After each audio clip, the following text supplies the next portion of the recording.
오전 소아외과 회진 시간. 발걸음을 재촉하는 의료진. 병동에 급한 호출이 왔다. 엑스레이 찍고 오다가 많이 다 돼버렸어요. 가서 거기 밑에 내려가서 엑스레이 찍다가 많이 기다려갖고 아프다요. 아침까지 깨끗했었는데 갑자기 수술을 받은 부위에서 출혈이 발생한 것이다. 지금 망세. 행여 잘못된 건 아닌지 불안감에 휩싸인 보호자. 혈관벽이 약한 소아들의 경우 수술 후 종종 이렇게 출혈이 발생하기도 한다. 먼저 극심한 불안감에 흥분한 보호자를 안심시키는 김대현 교수. 저희도 지금 수술이 많지가 않아갖고 중간에 전신 마취 일부러 안전하게 해주려고 그렇게 하는 겁니다. 네? 언제든지 일어날 수 있는 응급 상황들. 외과 의사이기에 안고 가야 하는 부담감이기도 하다. 응급 수술이 결정됐다. 지금 이거 환자 피 떨어져가지고 빛이 올리고 내려야 될 것 같아요. 응급 수술을 위해선 마취과의 협조를 구해야 하는데 피 달면서 내려갈까요? 예, 알겠습니다, 교수님. 시간이 맞는 마취과 선생님을 잡기가 쉽지 않다.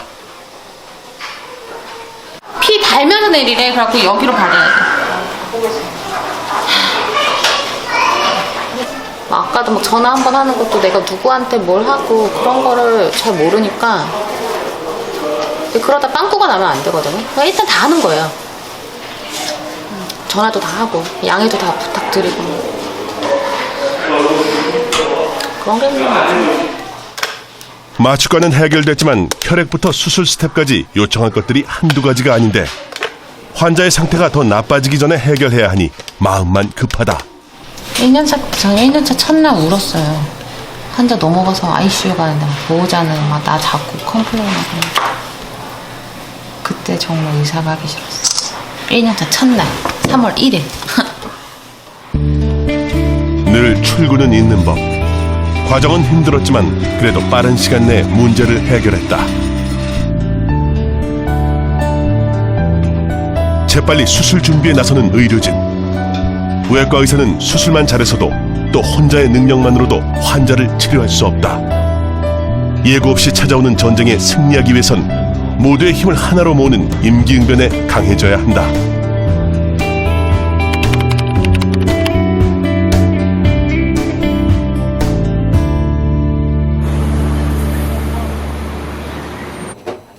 오후 시간, 어려운 수술 하나를 마치고 잠시 휴식을 취하기 위해 의국실에 들린 윤재광 선생. 하지만 이런 여유도 잠시일 뿐. 갑자기 계단을 뛰어 올라간다. 무슨 다급한 일이 생긴 모양인데 그가 도착한 곳은 바로 중환자실. 폐렴 합병증을 앓고 있던 환자에게 심정지가 발생한 것이다. 1분 1초가 다급한 상황. 멈춰버린 심장이 다시 뛸 수 있을까? 심장 제세동기까지 사용해보지만 환자의 심장은 반응이 없다. 힘든 고비를 무사히 넘기길 바랐는데 그러나 환자는 가녀린 생명의 끈을 그렇게 놓아버렸다. 흉부외과다 보니까는 사망하는 환자도 많이 보게 되고 그거는 뭐 당연히 볼 수밖에 없어요. 일단 저는 그럼에도 불구하고 10분 있다가 제 일을 또 하러 가야 되거든요. 그러니까 이런 편이 많은지 좀 감상에 빠져 있을 수는 없어요. 할 수 있는 해야 될 그리고 치료를 모두 다 하는 거고 하고 나서 돌아오지가 않으면은 그때는 이게 어쩔 수 없다고 체념하는 과정을 4년 동안에 배우게 됐죠. 그래야 저는 또 그 다음에 일을 또 할 수가 있으니까요. 누군가를 떠나보내면 또 누군가를 살려야 하는 것이 외과 의사다.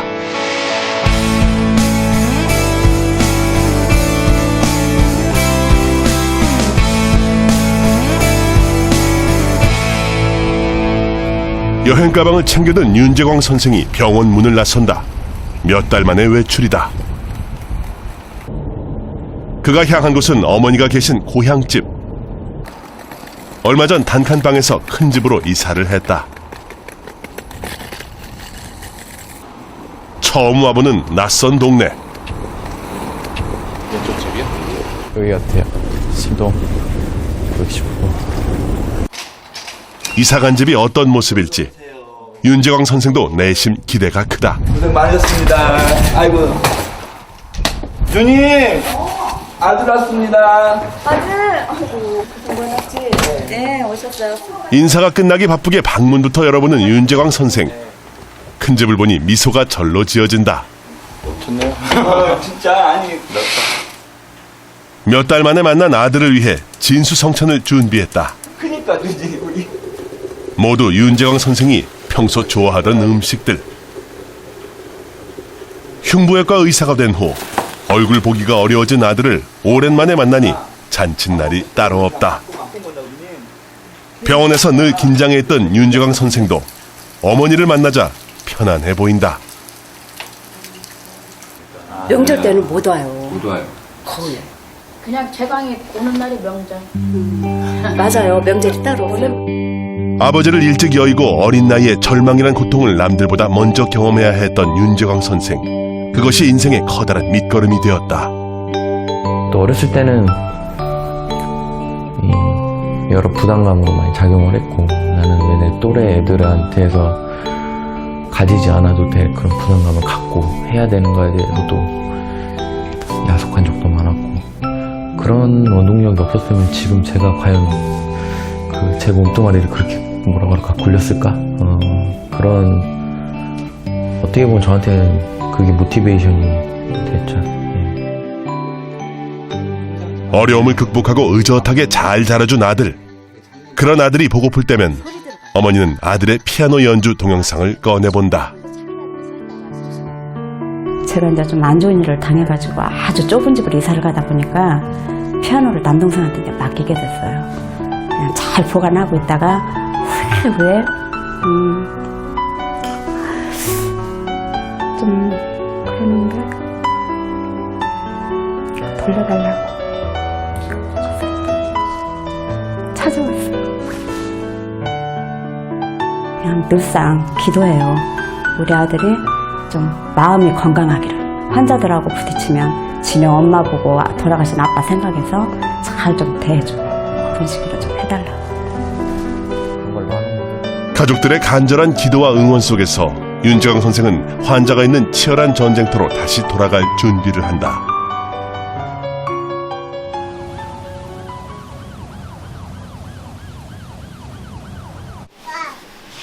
이른 시간부터 소아외과 병동이 떠들썩하다.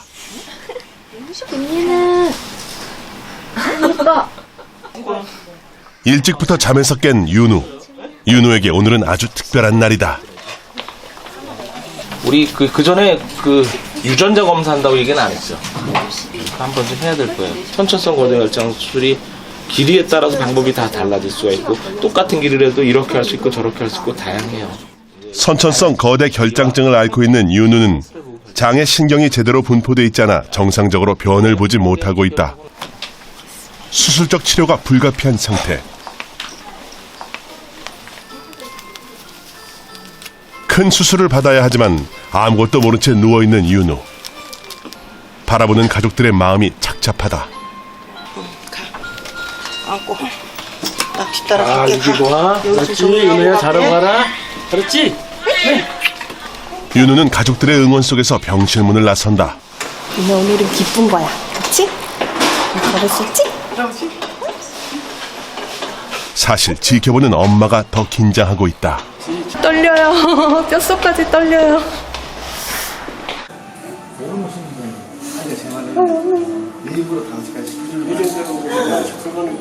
드디어 헤어진 시간.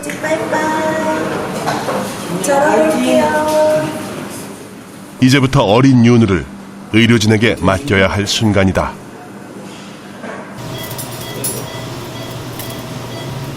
부모의 마음을 누구보다 잘 알기에 김대현 교수는 오늘도 최선을 다할 것을 다짐하며 수술 준비를 한다. 그 아까 얘기한 것처럼 잘해봐. 수술은 먼저 대장의 신경절이 얼마나 살아있는지 조직 검사를 통해 확인해 보는 것으로 시작한다. 수술 중에 진단을 내려야 하기 때문에 수술 시간도 길어질 수밖에 없다. 대장의 신경절이 조금이라도 살아있을지. 조직을 조금 떼어내 병리과에 의뢰한다. 김대현 교수가 직접 병리과를 찾았다. 신경절이 살아있는 것을 찾기 위해서인데, 신경절이 있는 장을 항문과 연결하면 인공항문 없이 배변 활동을 할 수 있기 때문이다. 장의 반은 신경절이 없고, 신경절이 없는 거를 항문 쪽에 갖다 붙이면 장이 안 움직이는 거고, 신경절이 있는 거를 붙여야 되니까, 네? 지금 그거 확인한 거예요. 초조한 마음으로 결과를 기다리는 부부. 간절한 기도가 수술장 넘어 홀로 견뎌내고 있을 이은우에게 전달되길 바랄 뿐이다. 뭐 지금까지 또 잘 살았으니까 잘할 거예요. 건강한 모습이 되어 다시 곁으로 돌아오길 바라는 부부. 수술은 어느새 절반 과정을 넘어섰다. 김대현 교수는 이번에도 역시 개복 대신 복강경 수술을 선택했다. 3mm의 작은 구멍만을 뚫은 채 섬세히 절제와 봉합을 이어가는데, 개복을 하면 쉬운 과정이지만 복강경 수술로 끝까지 마무리한다. 힘들긴 했는데 생각보다는 잘 됐어요. 생각보다 대부분 개복하거든요. 하는데 어떻게 개복 안 하고 해주려고 노력했는데 되더라고요. 이렇게 됐는데 기다려야죠. 예. 수술은 성공적으로 끝났다. 앞으로도 여러 차례 수술을 받아야 하는 윤우에게 가장 큰 배려는 흉터를 최소화하는 것이었다. 진짜 배 열면 편하거든요? 근데 조금만 더 열면 돼요. 그거 안 여신다고. 주변 사람이 힘들지만 그래도 애한테는 뭐 흉터 조금이라도 덜 남고 조금이라도 더 덜 아픈 게 좋을 테니까. 저녁 회진 시간. 그런데 최정현 선생의 목소리 톤이 높아져 있다. 얘 진짜 발코라 맞아? 너 봤어? 보고 얘기한 거야? 어? 언제 봤어? 언제 본 칼라 얘기한 거냐 이거? 내가 아까 찾아보고 있을 때 너 일하라 그랬지? 어? 너 밑에 애들 못 본 거잖아 지금. 1년차 전공의 선생이 환자의 상태를 제대로 체크하지 않은 것이다. 단단히 화가 난 최정현 선생. 작은 실수 하나가 아이들의 건강을 악화시킬 수 있기에 더 예민해진다.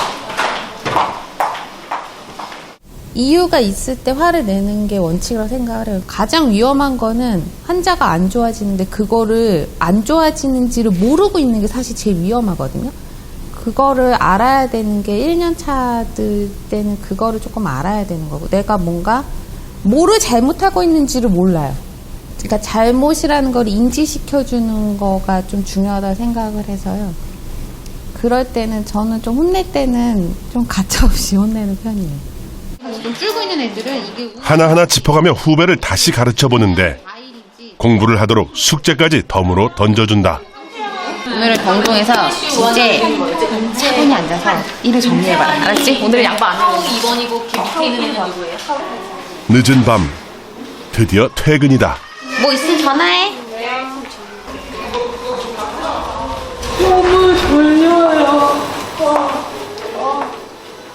긴장이 풀리니 잠시 잊고 있었던 잠이 쏟아진다. 4년 내내 이 짓을 하고 있었는데 앞으로도 계속 이런 짓을 하다.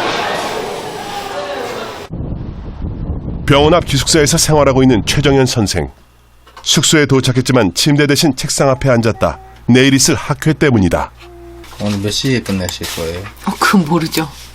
이거 먹는 거 안 보이십니까? 밤을 새겠다는 구도 의지죠. 에이, 그래도 밤 새게 하겠어요, 설마?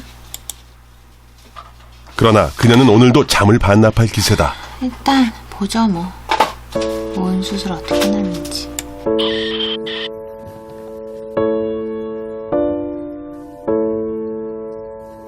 수야! 내가 재밌는 거. 이거 셀프 카메라. 지금 나오는 거 아니야? 웃기지. 저는 지금 매일 힘들어요. 왜냐고요? 갑자기 공부해 주셨어요. 아무도 너의 슬픔에 관심 없대